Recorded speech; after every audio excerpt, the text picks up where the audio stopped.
มันปิ่นขึ้นมาหัวพี่มึงไงกระดึกกระดึกกระดึกข้างย่านตอนนี้มันเพราะว่าส้นไหลกะมันบุคคลเคยกับคนอยู่แล้วบุคือนกแก้วนี่มันบินละ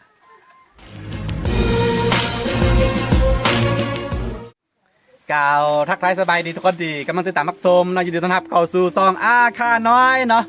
วันนี้คือความภาคภูมิใจก็คือเป็นความฝันของแบบตอนสมัยแต่ตอนเป็นเด็กน้อยผมแล้วเนาะคือเขาอยากมีแบบสวนสัตว์เป็นของตัวเองสินะก็เลยว่ามื้อนี้คือตอนนั้นตอนเป็นวัยเด็กเนาะเขาบ่มีโอกาสได้เห็นความฝันเพราะว่าเขาก็บ่ค่อยมีโอกาสบ่ค่อยมีเวลาได้อยู่บ้านเนาะที่ได้ว่าห่างจากบ้านตั้งแต่น้อยๆเนาะตอนนี้มีโอกาสได้กลับมาอยู่บ้านได้กลับมาอยู่บ้านนอกแบบนี้เนาะก็เอาความฝันตอนวัยเด็กเนาะกลับมาเห็นอีกครั้งหนึ่งก็คือนี่เขาจะเลี้ยงนกจะเลี้ยงสัตว์ว่าง่ายๆก็คือสวนสัตว์หลังบ้านเนาะสวนสัตว์แบบบ้านๆเนาะเป็นธรรมชาติเนาะตอนนี้เขายังบ่มีหลายเนาะตอนนี้มีนกประมาณ 6-7 ตัวนี่แหละยังเขาสิพยายามหาให้มันได้หลายร้อยตัวเนาะเอาไปที่นี่เนาะเพื่อตอนตื่นเช้าๆมาก็ฟังเสียงนกฮ้องโอ้ยบรรยากาศก็ดีตอนนี้เขาสิแปลงนี่เนาะเพื่อให้มันกินน้ำนะให้อาหารเอากินน้ำนะตอนนี้เราสิเข้าไปเบิ้งตอนนี้มีประมาณ 6-7 ตัวนี่แหละทุกคนนี่คือการคือบางที่ความฝันบางอย่างก็บ่ต้องแบบเฮ็ดให้มันเป็นจริงแบบไวๆก็ได้เนาะอย่างน้อยตอนเด็กบ่มีโอกาสได้เฮ็ดตอนนี้พอมีแฮงพอมีกำลังเอาก็ไม่เฮ็ดก็ได้บ่เป็นหยังเนาะนี่คือย้อนไว้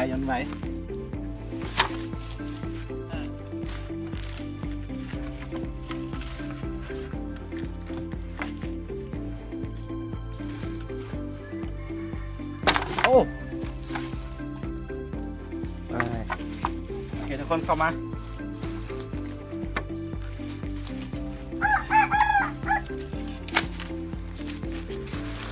เข้ามากันมาเอาน้ำมาเข้ากินมา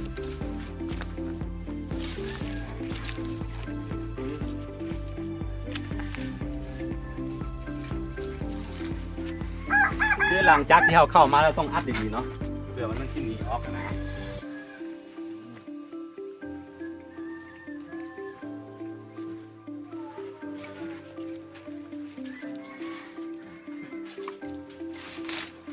คือต้องบอกแบบนี้ตอนแรกๆเนาะตัวนี้คือเป็นสวนที่ปลูกผักหอมของแม่เนาะแต่ว่าเขาดัดแปลงมาเป็นสวนสัตว์หลังบ้านนี่แหละทุกคนนี่ตอนนี้เขาสิพาไปเบิ้งนกก่อนอื่นเนาะมาเฮียนี่ทุกคน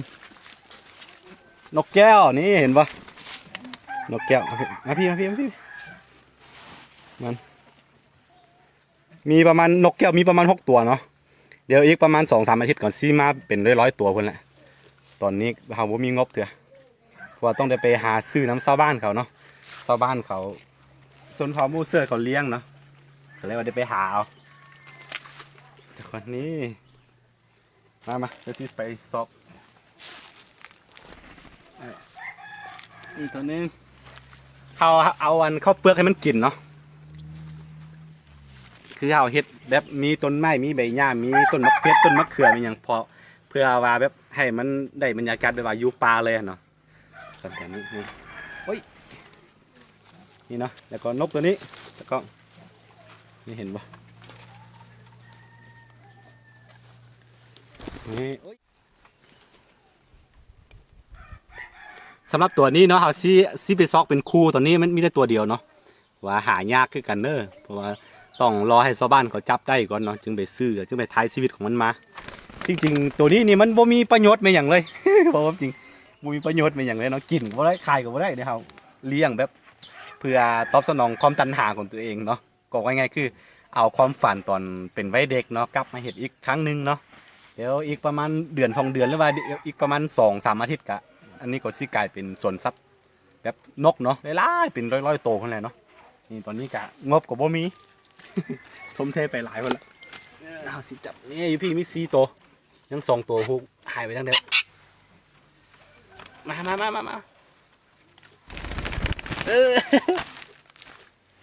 ตัวโอ้พี่มันนอนอยู่พี่มาพี่มา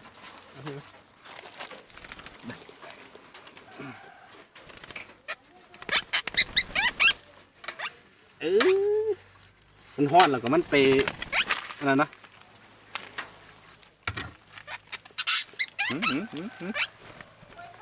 นี่เฮ้ยนี่ทุกคนตัวนี้ข้าวเกลือข้าวเปลือกให้มันข้าวเปลือกแล้วก็สาลีเนาะสาลีข้าวโพดนั่นแหละมันกินนี่มันตัวนี้มันแดดให้เนี่ยมาพี่กล้องมันบอกเคยมาฟังนี่เลยอาจารย์เวลานอนก็ให้มันนอนอีพี่แหละเพราะว่าเอาอันสังกะสีเนาะบังให้มันบังแดดบังฝนให้มันเฮ้ยอีพี่นี่จะเอาอีกกัน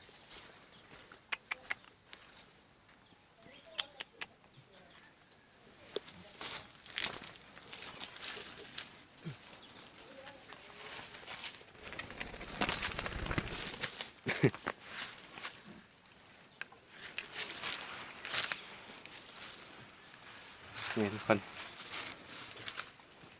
มันมีความสุขเนาะตื่นเช้ามาฟังเสียงมันห้องอะโลบรรยากาศโคตรได้ปั่นอยู่ป่าเลยที่จริงตัวบ้านก็อยู่ป่าอยู่แล้ว แล้วไปเอาอีก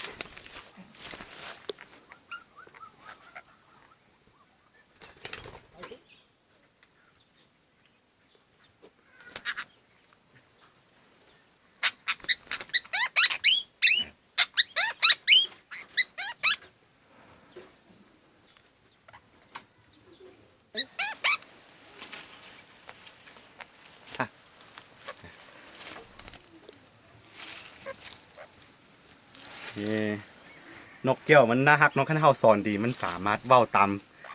แบบเรียนแบบเสียงของคนได้นะจิเพราะว่าลิ้นของมันใจใหญ่เนาะเดี๋ยวต่อไปเนาะอย่างที่บอกไปเมื่อกี้เนาะอีกประมาณ1 เดือนแล้วว่าอีกประมาณ2-3 อาทิตย์ก่อนเนาะตอนนี้หาบ่มีเงินเถอะหาเงินให้ได้แล้วก็เขาจะเอานกเวลาชนิดมาใส่ในปิ่นร้อยตัวนั่นแหละตามสุดของก้าไว้วานเนาะประมาณ200 ตัวเนาะขาดไว้ประมาณนี้เพราะว่าลายไปกว่ามันบ่มีบอลยูมันจะแออัดเกินไปแล้วจ้ะเฮ็ดให้มันบ่สะดวกเนาะอันนี้ก็เป็นส่วนอย่างที่บอกไปเมื่อกี้เนาะนี่ก็เป็นส่วนอย่างพาราเอาอันไม่ยังก็โบงอย่างพาราป้านะแต่ว่าเขาตัดทิมเนาะไก่เป็นสวนสัตว์มันน่าฮักนี่ทุกคนจู้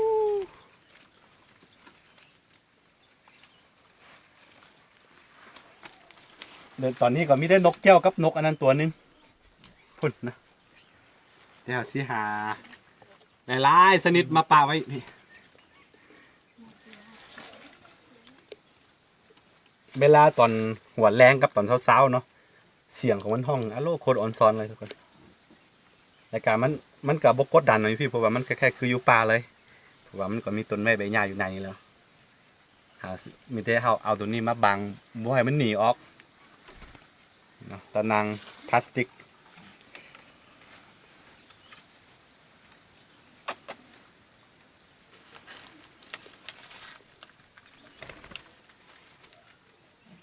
ปีหน้าหรือว่าบ่แม่นปีหน้าแหละอีก4-5 เดือนก็สิกลายเป็นสวนสัตว์นะสามารถทุกคนสามารถมาเล่นได้ไม่เที่ยวหาได้เนาะมาเที่ยวมาถ่ายรูปมันยังได้สบายนี่ตอนนี้การมีได้นกแก้วเดี๋ยวต่อไปก่อนอย่างที่บอกไปนะจะมีหลายๆชนิดเข้ามาซื้อ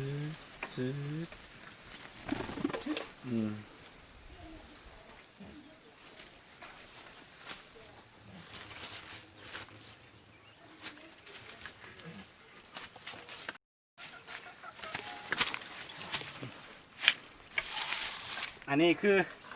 บอนให้อาหารแล้วก็ให้น้ำมันเนาะต้องเผื่อไว้ที่จริงเขาก็มีน้ำบ่อ2 บ่อแล้วแต่ว่าอันนี้เผื่อไว้นี่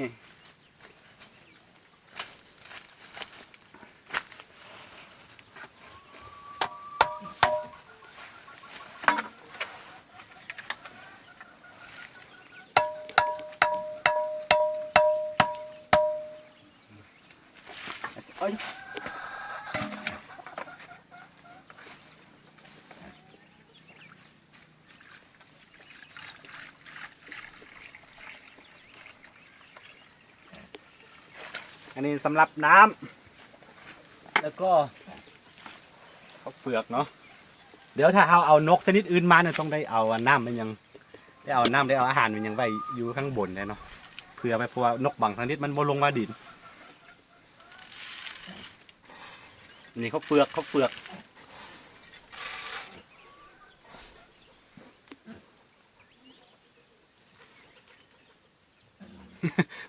เลยมันแกะกิน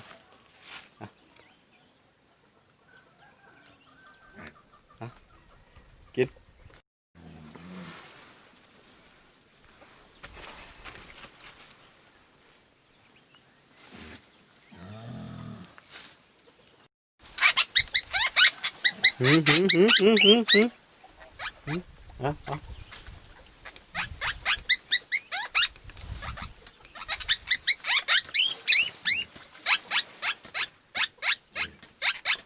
เอากินมันกัดกัน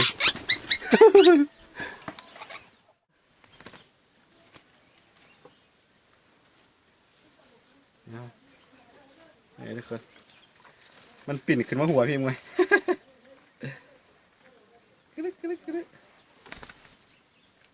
โอ้คือเห่าตัดปีกมันเนาะว่าเป็นเห่าตัดแหละจุอันชาวบ้านเขาไปเอาแล้วก็ตัดไว้แล้วก็เขาเลี้ยงนะครับไปซื้อต่อมาอีกทีหนึ่งเพราะว่าเขาอยากเลี้ยงเด้นี่อย่างที่บอกไปมันบ่มีผลประโยชน์เป็นอย่างเลยใช่ปะ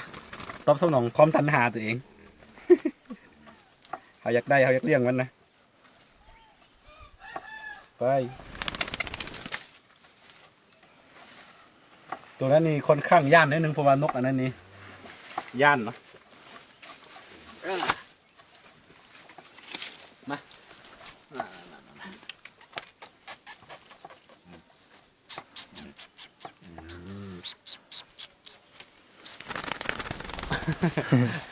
มันย่าน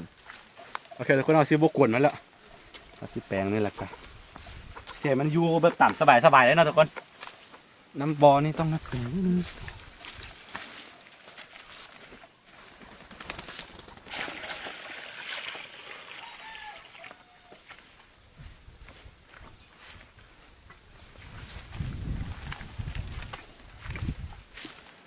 เฮ้ยอีเดี๋ยวเสีย